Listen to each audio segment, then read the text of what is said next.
With the constant battles against COVID-19, systemic racism, and social hate crimes that are occurring all over the world, we must ask ourselves, how are we making a difference?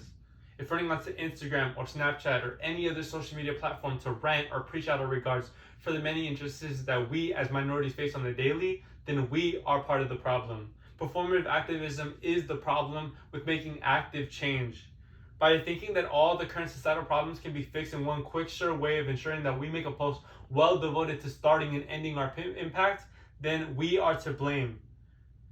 For these false statements and blank regards, are we just bound by our everlasting love to be involved with what's trending, or are we committed to standing justice against those who actually mean us harm and have no literal intention of helping us progress? An online article from Vox Atlanta titled "The Dangers of Performative Activism" says performative activism is the lack of regard for an issue, ultimately exposing the insincerity of their gesture. This must come down to how we operate, how we can access change, and what spaces can we create to ensure that proper funding is sent out to trusted and reliable sources. We must educate people on what it's going to take to see functional development. It's about what we're not looking for that we often find.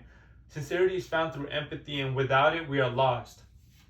Along with the many other trends of different colored face masks and ways to work out at home, other trends are surrounding advocates for change on the issues of social injustice. But is this really set in stone? Many of these people are advocates, are people who don't usually advocate for social injustices, but they love to hear the feedback that they're raising awareness.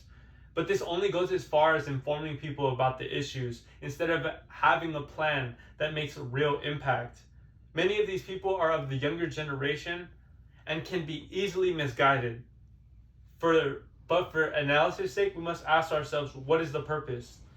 The growing number of advocates oftentimes has one or a couple of these motives: to show support, to show that they are knowledgeable or cultured, to maintain a positive view in a public light, or to hide the fact that they themselves are racism, or to show that they themselves are racist.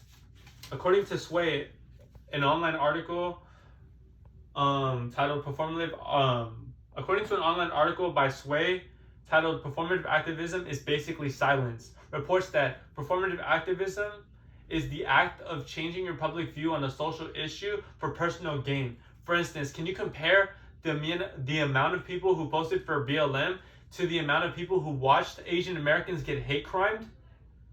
A decent amount of people that make these posts do not even do the bare minimum of signing petitions or donating to interest groups or contacting state representatives or even government officials of Congress. Is this growth even sustainable? No. Harvard has a population that's divided by a 6-to-1 student to teacher ratio. An online study titled Harvard Diversity Statistics reports that Harvard has a population of 59% that is white, and 39% of that being the entirety of the black population, only at a fraction of 8%. This allows the full picture to be in motion, as Harvard has also made it clear that they themselves stand for BLM and are doing their very best to stay away from racism at their school, but fails to draw attention away from the fact that they are closely related to the posts that Instagrammers make for clout and attention. This isn't just happening in one school, but has been an ongoing issue for schools all over the country. They have been continuing to dismiss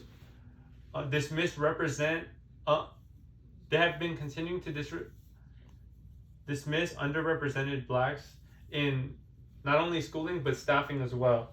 Why do schools do this? Because of the factors of performative activism say that they can just say that they support BLM for marketing purposes, but they are doing what many young advocates do to change their perception. Why would they care about a viewpoint? Oh, maybe because they're hiding the fact that they don't actually care about the issues of others. That what matters most is maintaining a good light in the public view and sustaining composure through systemic issues of poorly created policies that do not advocate for the common good but promote a structure of racism that and laws that were meant to restrict minorities. Prestigious universities like Harvard must set an example and produce resources for students who who struggle on the daily. Individual steps for people to take is to have genuine conversations with the people around them instead of staying away from, and should stay away from recycled information to shape their own perception to have a conclusion they themselves. All these completed, you will have your own scope on like how you view media. For many years, Nike, one of the most successful brands in performative and sportswear, performance gear and sportswear. In terms of culture, they have taken many risks that many companies are too scared to. Colin Kaepernick, former quarterback of the 49ers, signed in 2011, worked on gear all throughout his career until he anticipated his cut and then opted out of his contract in 2017. Once Kaepernick left the 49ers, no team wanted to sign him for disrespecting the flag by kneeling during ceremonies due to spotlighting young blacks that were killed in unarmed shootings. This action led to the end of his career. According to 2018, Nike nearly dropped Colin Kaepernick before embracing him. The NFL reports the NFL is notorious for allowing their corporate partners to do as they please, even if it means shunning civil rights activist Colin Kaepernick. Although Colin Kaepernick had no team, Nike refused to drop him as they left him on the potential projects roster so he could work on his own agenda as they work on something for him in the future. In 2020, Nike released their 30th anniversary Just Do It campaign.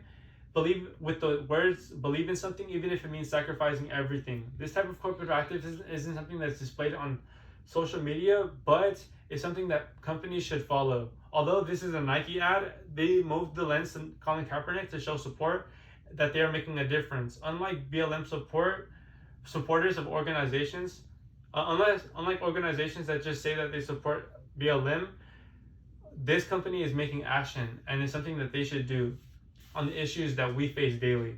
Over the decades, political scientists have conducted experiments to show how people can be politically active.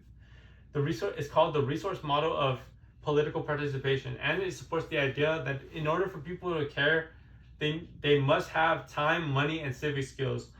These are capacities and skills in order for people to be politically active.